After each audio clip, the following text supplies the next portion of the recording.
Okay, it says when an acid is added into a base in a titration,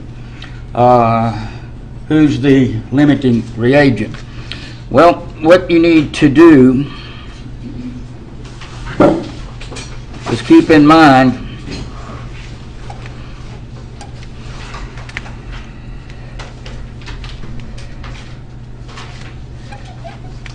that if you have an acid or base in the burette is being added into an acid or base in the beaker, one's going to be a limiting reagent. And so this is putting an acid into a base.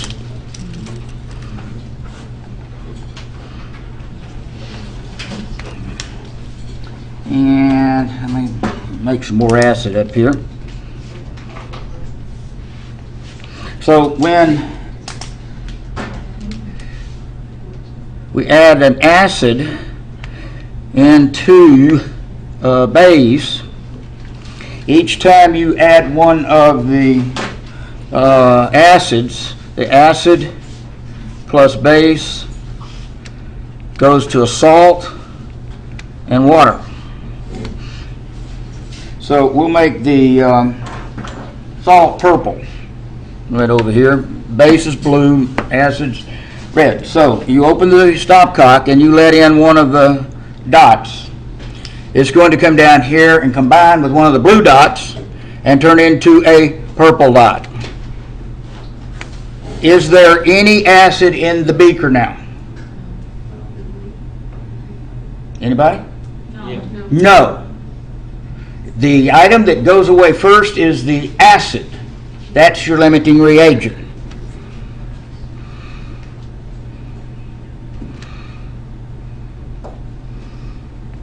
You can continue the process of adding acid, and it'll neutralize as you go along.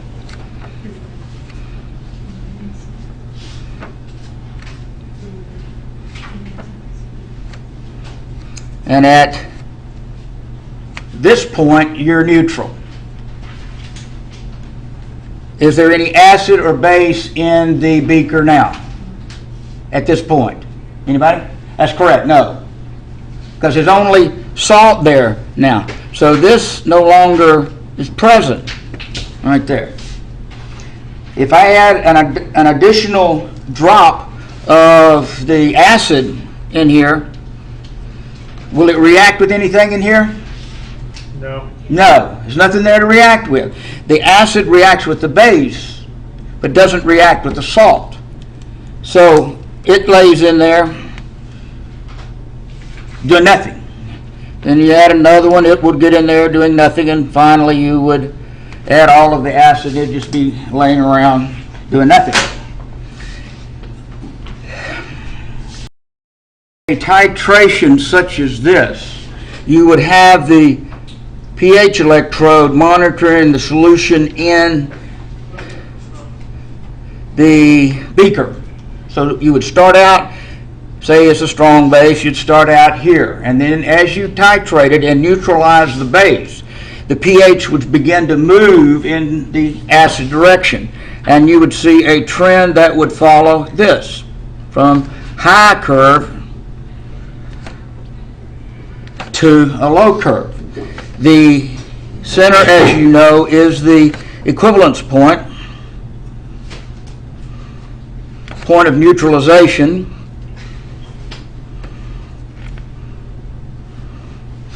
And just to throw this in, some people teach this and they say you've reached an end point. That's a term I don't believe I've thrown around very much. Equivalence point is what's in your textbook. And for a strong titration, the pH right here is 7. Strong acid plus strong base. Because the salt that's generated, its ions will not work react with water. And since they don't react with water, there's no hydrolysis, and no hydrolysis leaves the pH dependent only on the autoionization of water.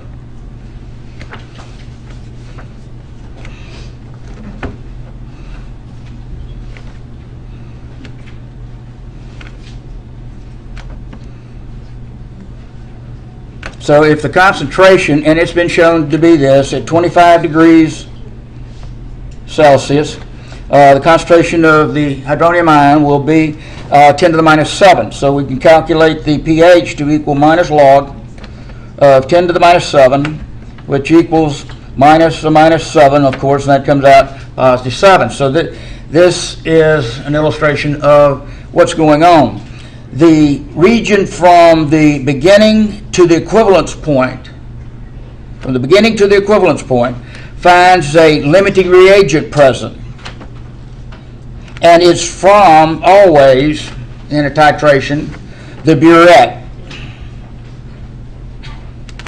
So in future problems, if you have a question like this, they're talking about a titration, and you have to figure the limiting reagent in the course of the problem, it will be coming out of the burette. The problems would probably be worded in the context that I just shown you. An acid is being added into a base to titrate a 0.01 molar sodium hydroxide base. The acid is such and such. So the acid is going to be the limiting reagent, and we'll move toward the acid range as you go through that. Below this point, in the pH is below 7, it's a result of excess acid.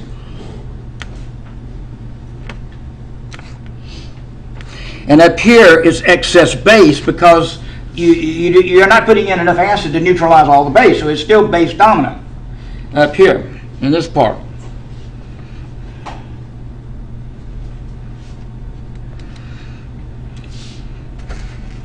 Any questions about that one? Well, it was just confusing to me, the question.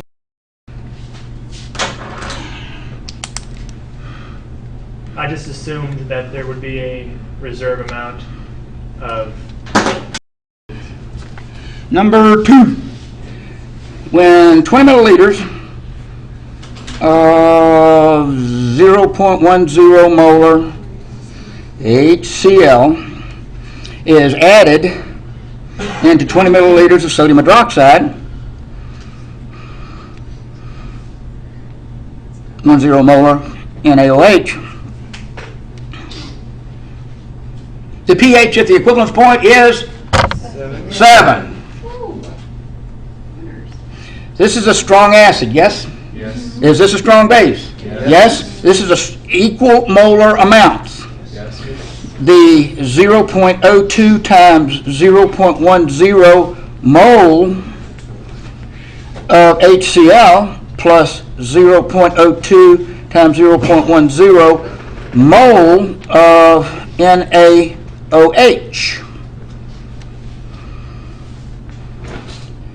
gives us a 0.002 mole of HCl plus 0.002 mole of NaOH. And so if the equation is HCl plus NaOH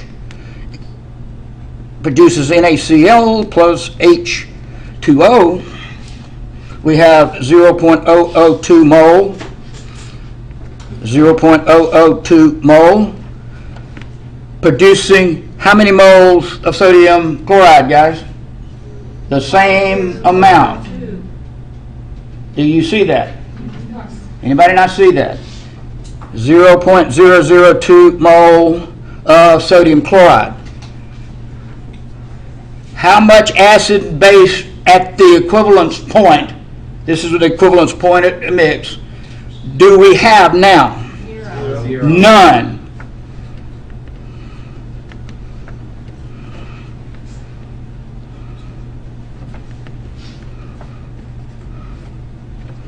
Only reagent remaining is that salt from the reaction.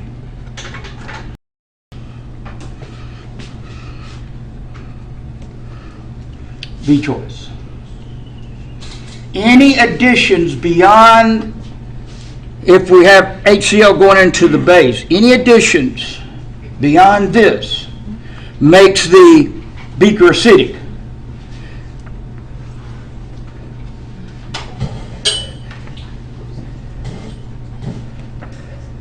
This is this titration right here. This is where you are.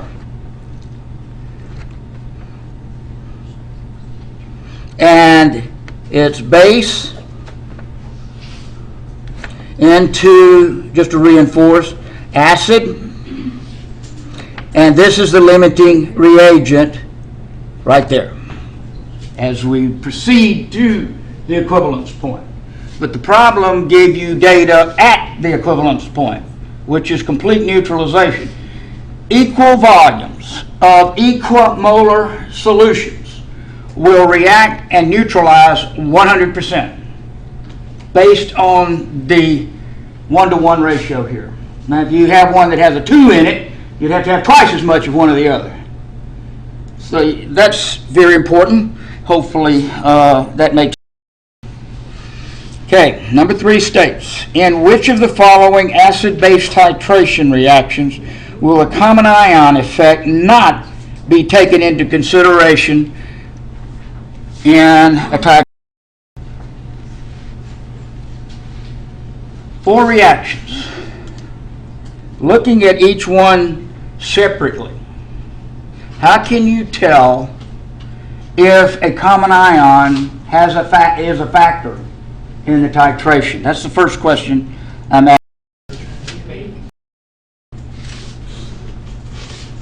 Will the ions of the salt react with water? Up there across the top, it's the salt. How much does salt ionize? Anybody? 100%. There you go. So whatever you have in these positions, they ionize 100%, delivering a cation and an anion. So what you need to do is ask yourself, will ammonium react with water, or will chloride react with water? Well, theoretically, you can make both of them react. You can do anything on paper.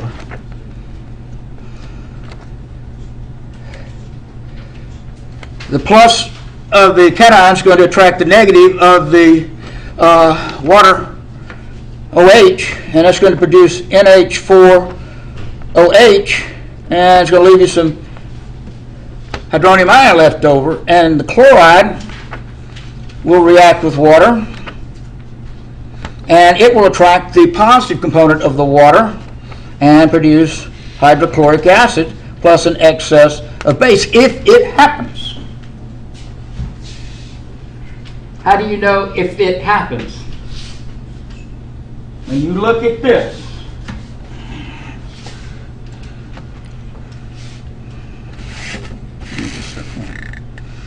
I took ammonium hydroxide ion, chloride ion, and reacted them with water and got these compounds. Which of those two compounds will not form? Which of these two compounds will not form?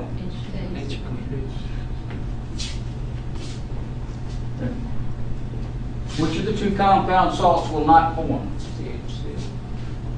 The HCl. That's correct, HCl. It's what? Strong acid. In acid-base titrations that yield a weak acid or weak base, okay, one of the ions will react with water to yield a weak acid or weak base.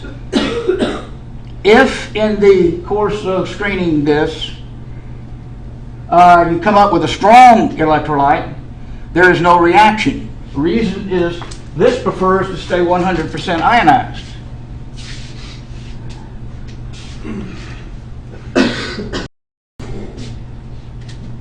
So this is what I'm talking about here.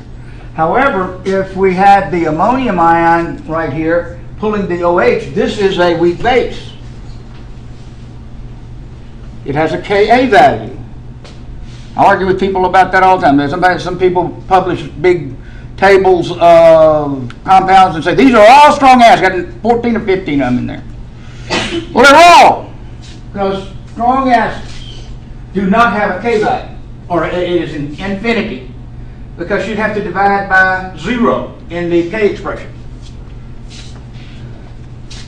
Oh, but this, that, and other. You know, we all get this, that, and other at all.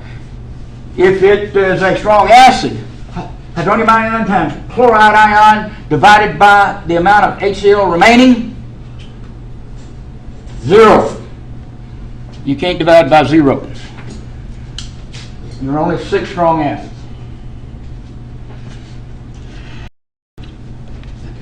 What would be the pH after 10 milliliters?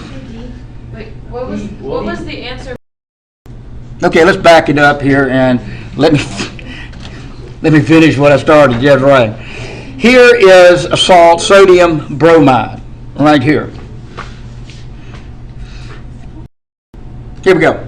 It produced sodium bromide, C-choice did. And it's sodium ions plus bromide ions here. This is salt. And what I usually do is just make a little HOH here and then connect the opposite charges. So theoretically, sodium would pull in the hydroxide and we'd have hydronium ion left over. In this case, the negative would pull in the hydronium ion or hydrogen and leave an excess of OH. Will either of those form? The answer is no. Why? Because both are strong electrolytes. One of the first things I ask y'all to do in the course, learn the strong acids, 6 strong acids, and learn the strong bases, group 1, group 2, hydroxides, except for beryllium. Because you have to identify those in problems like this to answer them. If you didn't know these were strong acids and bases and do not react, the ions do not react with water because they prefer to stay 100% ionized, you can't answer the question. You won't know where. Yeah, that's C-choice on that one. Okay, so we got 10 milliliters of 0.05 molar sodium hydroxide reacting in 20 milliliters of 0.1 molar HCl. What's the pH after the mix is completed? Whoever's in the surplus at the end of this calculation will control the pH. It's not at equivalence point. We'd have to have equal moles out of this. The moles that are generated are 0.01 times 0.05 sodium mole sodium hydroxide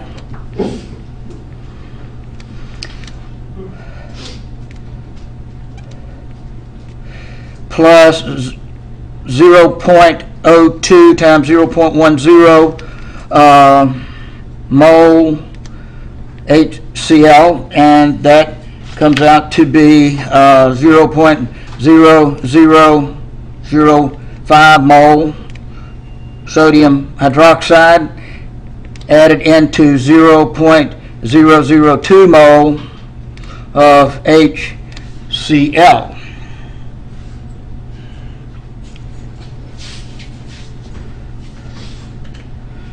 The reaction NaOH plus HCl goes to NaCl plus H2O. When we look at the balanced equation, we see a 1-to-1 reaction ratio, meaning that 1 mole neutralizes 1 mole. 2 moles neutralizes 2 moles. Half mole neutralizes half mole. 0.0005 mole neutralizes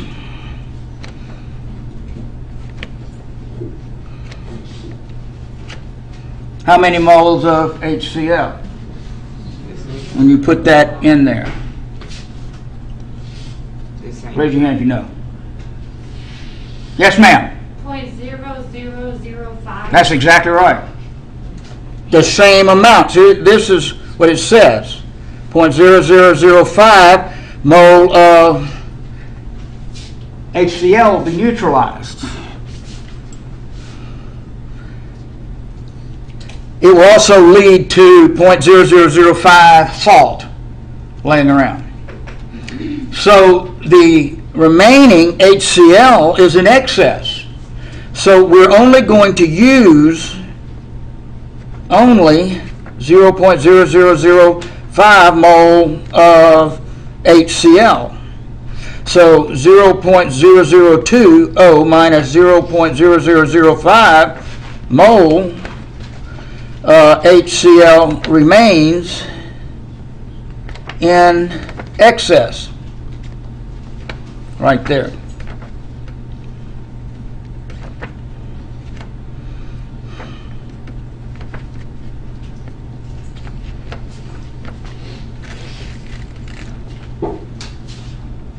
So, next question. So the minus log of 0.0015 gives pH, right?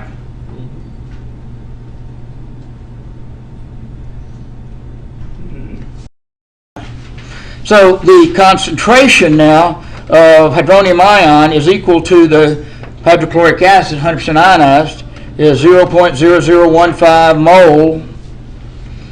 And how many milliliters? 10 and 20, that's 30 milliliter mix now. So in liters, we have 0.05 molar and hydronium ions. And now you can calculate the pH to be the minus log of the hydronium ion concentration. Brackets mean molar concentration.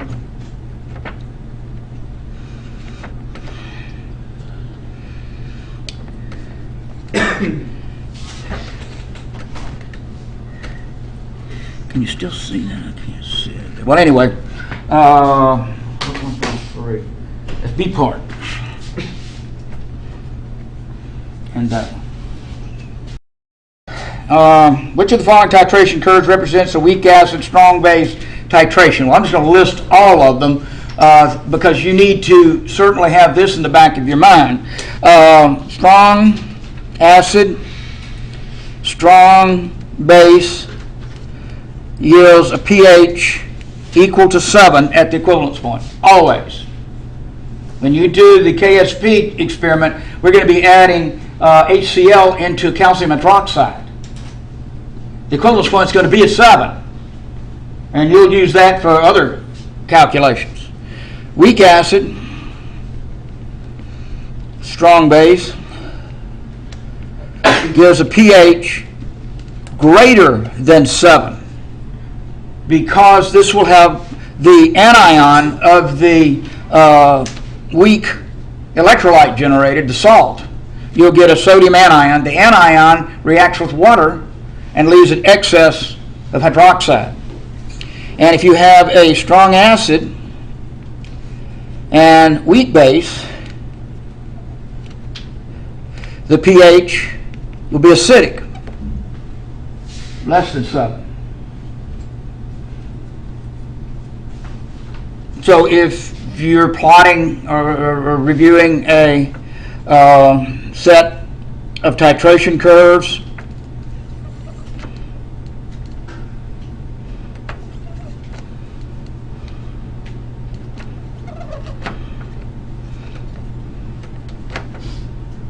whatever your titrant is,